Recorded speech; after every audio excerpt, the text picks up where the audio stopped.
রথের দিন আমার একটা নিমন্ত্রণ ছিল আমার এক বান্ধবীর নতুন বাড়ির গৃহপ্রবেশ পুজোর। তো প্রোগ্রামটা ছিল দিনের বেলা। এ বাবা দেখো কি করলাম। তো যাই হোক, প্রোগ্রামটা ছিল দিনের বেলা, তাই এখানে আমি একটা সানস্ক্রিন মেখে নিচ্ছি। এটা প্লামের একটা সানস্ক্রিন, খুব ভালো সানস্ক্রিনটা। এটা একটা ট্রায়াল প্যাক, তোমরা চাইলে আমি লিঙ্ক দিয়ে দেবো। সেখান থেকে তোমরা ট্রায়াল প্যাক একটা নিয়ে ইউজ করে দেখতে পারো। আচ্ছা, এখানে আমি একটা পিএসির প্রাইমার লাগিয়ে নিলাম। হ্যাঁ, এই প্রাইমারটা খুবই ভালো একটা প্রাইমার। এটা একটু গ্লিটারি প্রাইমারটা, একটু গ্লো করে মুখটা। আচ্ছা, এখানে আমি একটা কনসিলার প্যালেট নিয়ে নিয়েছি, যেটা ইনসাইডের কনসিলার একটা প্যালেট ছিল। সেটা আমি জাস্ট ডার্ক সার্কেলটা একটু হাইড করে নিলাম।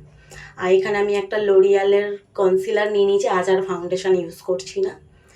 এই কনসিলারটা দিয়ে আমি পুরো মুখটা কভার করে নেবো। এটা খুব কভারেজ দেয় ভালো। আচ্ছা, এখানে লিপস্টিক দিয়েই আমি জাস্ট করে নিচ্ছি, একদম হাতে সময় নেই। হ্যাঁ, ওই একটা নিউড কালারের লিপস্টিক নিয়েছি, ওই লিপস্টিকটা দিয়েই আমি চিকটা আর লিপসটা, আইটাও করে নিয়েছি ওটা দিয়েই। দিয়ে একটু কাজলটা লাগিয়ে নিয়ে আমি একটু ব্ল্যাক শ্যাডো দিয়ে স্মাচ করে নিচ্ছি। আইব্রোটা জাস্ট ড্র করেছি, আর কিচ্ছু দিইনি। ফেস পাউডার দিয়ে একটু সেট করে নিলাম, ভুলে গেছিলাম যেটা। আর এটা আমার একটা মোস্ট ফেভারিট হাইলাইটার দিয়ে নিলাম। আচ্ছা, এখানে এই কানেরটা পরেছিলাম, কিন্তু আমার ঠিক পছন্দ হচ্ছে না, ভালো লাগছিল না।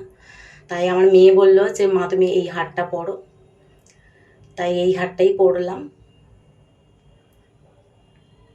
দেখো, আর এই চুড়িগুলো এর সঙ্গে ম্যাচিং করে পরে নিয়েছি। একটা টিপ আমি সেরকম পরি না, কিন্তু আজ ভাবলাম একটা টিপ পরি। কেমন লাগছে লুকসটা আমাকে জানিও। টিপ পরে বেশি ভালো লাগছে না টিপ না পরলে ভালো লাগে সেটা জানিও। ব্যাগটা নিয়ে নিয়েছি, এটা নিউ মার্কেট থেকে কিনেছিলাম। ব্যাগটা ইউজ করা হয়নি, আজ ফার্স্ট ইউজ করছি।